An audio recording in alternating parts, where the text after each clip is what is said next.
دا بل لیک د لوی د قاري صاحب د مسجد څخه یو ورور رالیږلی دی، پوښتنه کوي، وایي چې که زما څخه چا پوښتنه وکړه چې کلمه څو ځایه فرض ده، نو زه به څه ورته وایم؟ دا ګران ورور ته وایم ته دا کاکړ چم مه کوه. کاکړ ته یو چا ول کلمه راته ووایه، ده ول ستا پلار یې لاولاکه په ما ووایي. دا انکار ونه کړي وروره، دا کلمه پر تا په ټول عمر کې فرض عین یوه پله ده، لا اله الا الله محمد رسول الله.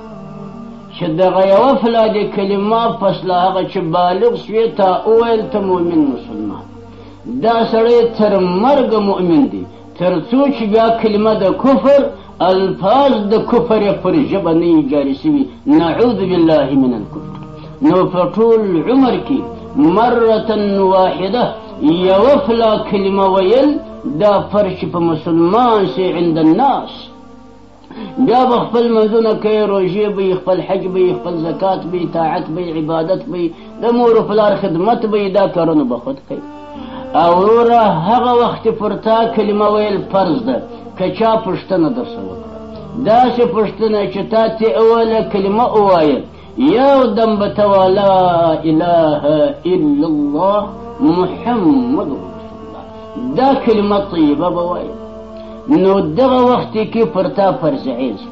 بله ورځ بیا چا درته ول کلمه ووایه، ته بیا د هغه شی ورته وایه. په ورځ کې 10 واره یو سړی 20 واره تا ته وایي کلمه ووایه، دغه وخت کې د مطالبې چې د ستاسو طلب وکړي پر تا کلمه ویل دلته فریضه ده. او هغه د کاکړ چم نو مه کوه چې دوی تا ته وایي کلمه ووایه، ته ستا پلار یې ولاکه په ما وایي. په دغه وخت کې بیا سړی کافر کېږي العیاذ بالله.